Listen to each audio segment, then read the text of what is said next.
ವಿಜಯನಗರ ಗತ ಸಾಮ್ರಾಜ್ಯದ ವೈಭವ ಸಾರುವಂತ ಹಂಪಿ ಉತ್ಸವ ಎರಡನೇ ದಿನವೂ ಕೂಡ ಅದ್ದೂರಿಯಾಗಿ ನಡೆಯಿತು. ಚಾಲೆಂಜಿಂಗ್ ಸ್ಟಾರ್ ನಟ ದರ್ಶನ್ ಆಗಮಿಸಿ ಇತಿಹಾಸ ಮೆಲುಕು ಹಾಕುತ್ತಾ ಕಾಟೇರ ಸಿನಿಮಾದ ಡೈಲಾಗ್ ಹೇಳಿ ನೆರೆದಿದ್ದಂತಹ ಜನರನ್ನ ರಂಜಿಸಿದ್ರು.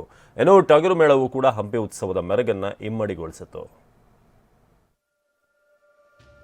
ಎರಡನೇ ದಿನದ ಹಂಪಿ ಉತ್ಸವಕ್ಕೆ ನಟ ದರ್ಶನ್ ಮಿಂಚು. ಕಾಟೇರನ ಡೈಲಾಗ್ಗೆ ಕುಣಿದು ಕುಪ್ಪಳಿಸಿದ ಫ್ಯಾನ್ಸ್.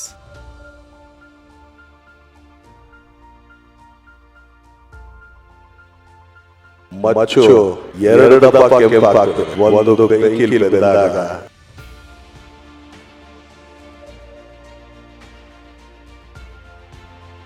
ಇಪ್ಪತ್ತೇಳನೇ ಹಂಪಿ ಉತ್ಸವ 2 ದಿನಗಳಿಂದ ವಿಜೃಂಭಣೆಯಿಂದ ನಡೆಯುತ್ತಿದೆ. ಮೊದಲ ದಿನವೂ ಭರ್ಜರಿ ಯಶಸ್ವಿಯಾಗಿತ್ತು. ಎರಡನೇ ದಿನವಾದ ನಿನ್ನೆ ಮುಖ್ಯ ಅತಿಥಿಯಾಗಿ ಚಾಲೆಂಜಿಂಗ್ ಸ್ಟಾರ್ ನಟ ದರ್ಶನ್ ಆಗಮಿಸಿ ಮತ್ತಷ್ಟು ಮೆರುಗು ನೀಡಿದ್ರು. ಸಚಿವ ಜಮೀರ್ ಜೊತೆ ದೀಪ ಬೆಳಗುವ ಮೂಲಕ ಚಾಲನೆ ನೀಡಿದ್ರು. ಈ ವೇಳೆ ನೆಚ್ಚಿನ ನಟನನ್ನ ನೋಡಲು ಅಭಿಮಾನಿಗಳು ಮುಗಿಬಿದ್ರು. ಬಳಿಕ ಮಾತನಾಡಿದ ದರ್ಶನ್, ವೆಂಕಟಕೃಷ್ಣ ಭಟ್ 150 ಪೆಟ್ಟಿಗೆ ಕಿರುಜೇನಿನಿಂದ 2 ಲಕ್ಷ ಗಳಿಸ್ತಿದ್ದಾರೆ. ನೀವು ಕೂಡ ಅವರಿಂದ ಕಲಿಬೇಕಾ? ಅವ್ರ ಜೊತೆ ವಿಡಿಯೋ ಕಾಲ್ ನಲ್ಲಿ ಮಾತಾಡಬೇಕಾ?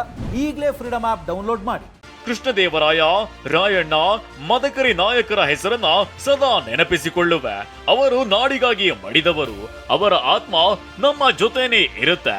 ಎಲ್ಲರಿಗೂ ಇತಿಹಾಸ ಗೊತ್ತಿರಬೇಕು ಅಂತ ಹೇಳಿದ್ದಾರೆ. ಕೃಷ್ಣದೇವರಾಯರು ಆಳ್ದಂತ ನಾಡಿದು, ಅವ್ರು ಕಟ್ಟಿದಂಥ ಸಾಮ್ರಾಜ್ಯ ಇದು.